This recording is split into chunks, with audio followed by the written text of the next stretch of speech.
नमस्कार दोस्तों।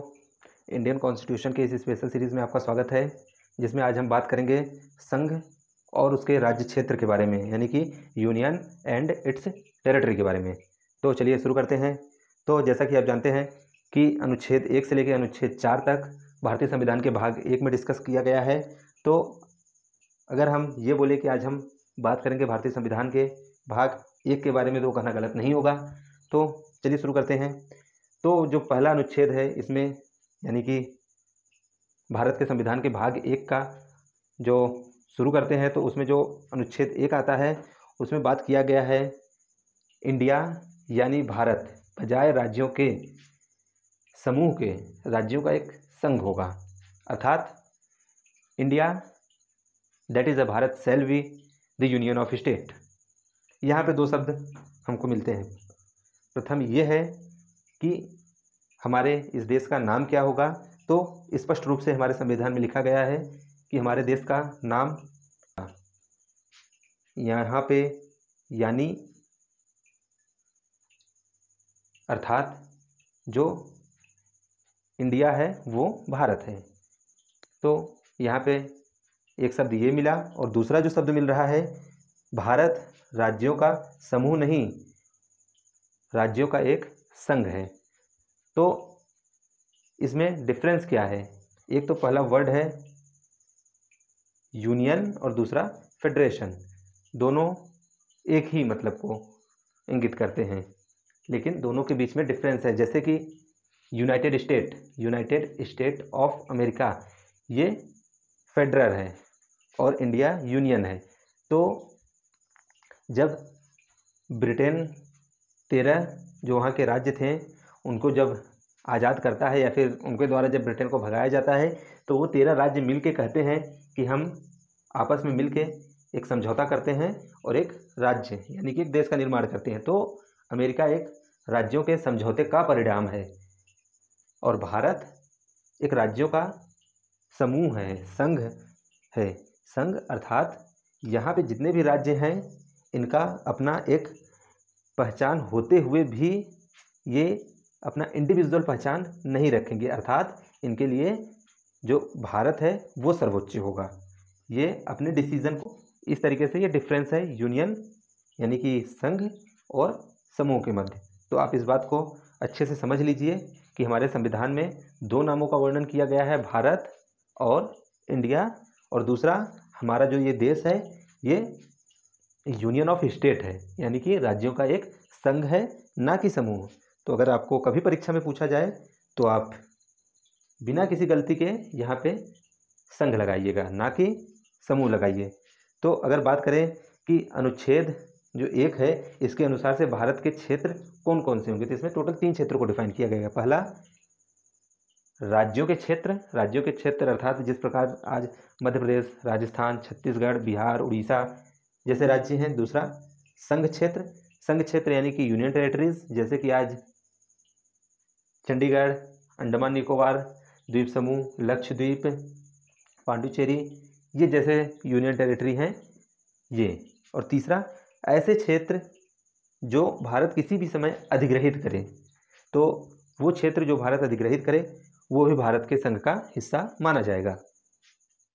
तो इन सब से जो कुछ राज्यों को कुछ छूट दिया गया है हमारे संविधान में, उसके बारे में हम आगे के जो लेक्चर होंगे उस पर हम अच्छे से डिस्कस करेंगे। लेकिन हम यहाँ पे आपको थोड़ा सा सिर्फ बता दें कि जैसे कि महाराष्ट्र और गुजरात, इनको 371 के तहत कुछ विशेष प्रावधान किए गए, जैसे महाराष्ट्र के कुछ क्षेत्र और गुजरात के कुछ क्षेत्रों के बारे में।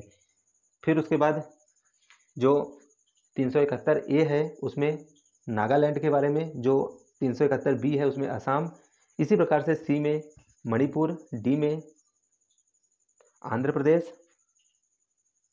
प्रदेश और ई में जो है आंध्र प्रदेश में जो सेंट्रल की यूनिवर्सिटीज़ होंगी उसके बारे में है। एफ में सिक्किम, जी में मिजोरम, एच में अरुणाचल प्रदेश, आई में गोवा और जे में कर्नाटक। इन राज्यों के बारे में डिस्कस किया गया है कि इनको क्या विशेष प्रावधान दिए जाएंगे। इसके अलावा जब हम आगे बढ़ेंगे तो अब हम अनुच्छेद 2 और अनुच्छेद 3 को पढ़ेंगे और उसको समझने की कोशिश करेंगे। तो अनुच्छेद 2 कब लागू होगा? तो इसका जो मेन अगर हम देखें तो अनुच्छेद 2 विदेशी क्षेत्र को भारत में मिलाने का प्रक्रिया का उल्लेख किया गया है, या फिर जो भारत में जो स्थान नहीं है या फिर नए राज्यों का अगर गठन करने की जो शक्ति है उसको अनुच्छेद 2 के तहत लिया गया है। और फिर इसके बाद अगर हम बात करते हैं अनुच्छेद 3 के बारे में, तो अनुच्छेद 3 के बारे में आंतरिक भारत में जो नए राज्य हैं उनके गठन करने का काम, उनके नाम में कुछ अगर परिवर्तन करना है उसके बारे में, या फिर उनकी अगर सीमा कुछ घटाना है या फिर बढ़ाना है, तो इसके बारे में जो है अनुच्छेद 3 में बात किया गया है। हालांकि मैं आपको इससे पहले बता दूं कि अनुच्छेद 3 या फिर 2 जो भी हैं, अगर इसके तहत किसी भी राज्य के नाम में परिवर्तन करना है या फिर राज्य के क्षेत्र को घटाना है या बढ़ाना है, तो इसके लिए सबसे पहले राष्ट्रपति को बताना पड़ेगा, राष्ट्रपति जी को बताना पड़ेगा। इसके पश्चात राष्ट्रपति जी उस राज्य के विधानमंडल से पूछेंगे, लेकिन ये टोटली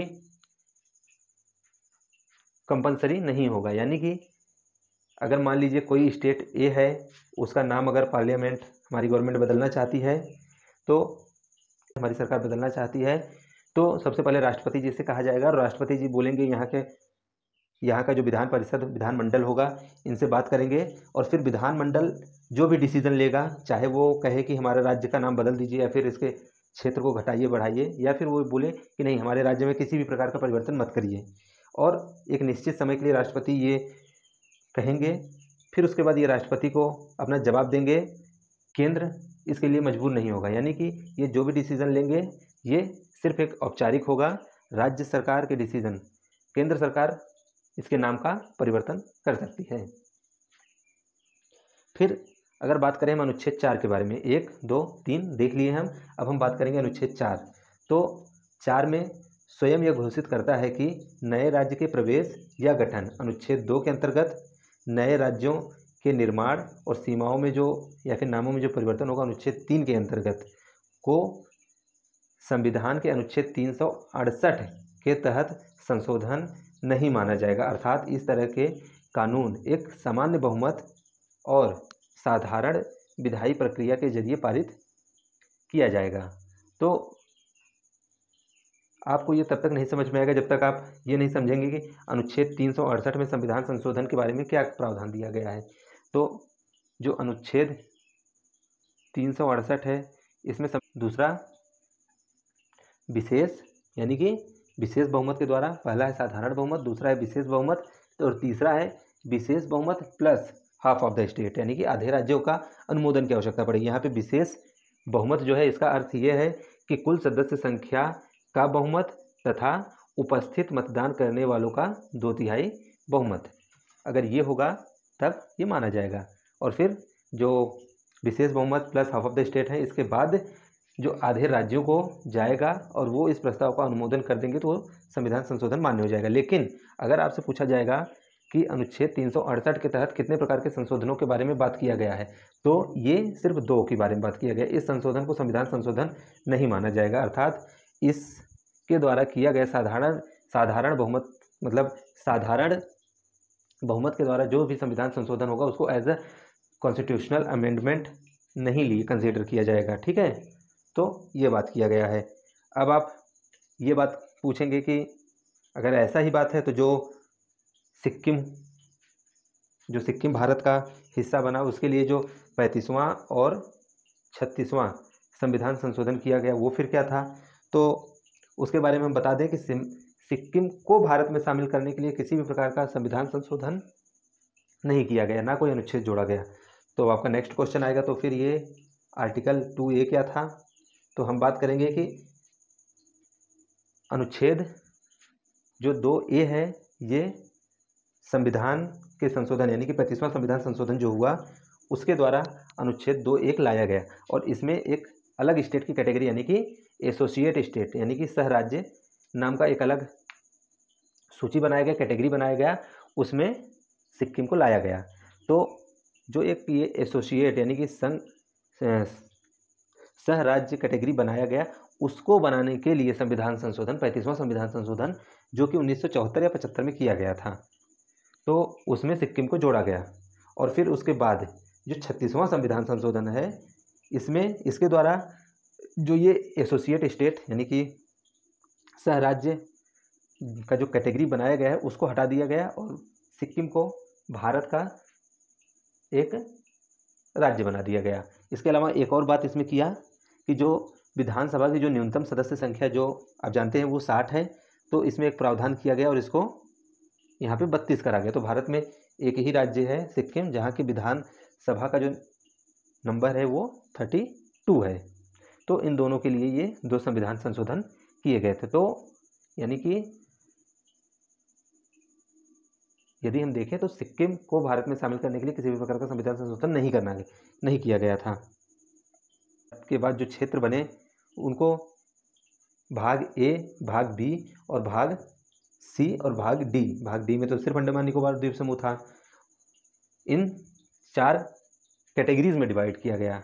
तो हम नेक्स्ट लेक्चर में बात करेंगे ये 4 कैटेगरीज क्यों बनाई गई थी और क्या इंपॉर्टेंस था और इनको किस तरीके से बाद में हटा दिया गया और किस तरीके से 1956 में जो राज्य पुनर्गठन आयोग की स्थापना हुई, किस तरीके से राज्यों का फिर से गठन हुआ, जो कि आज लगभग आज का जो स्वरूप है उस भारत का निर्माण हुआ, मतलब उस तरीके से भारत के नक्शे का निर्माण हुआ। तो उसके बारे में हम अगले लेक्चर में बात करेंगे यार, और चैनल को सब्सक्राइब करिए। धन्यवाद।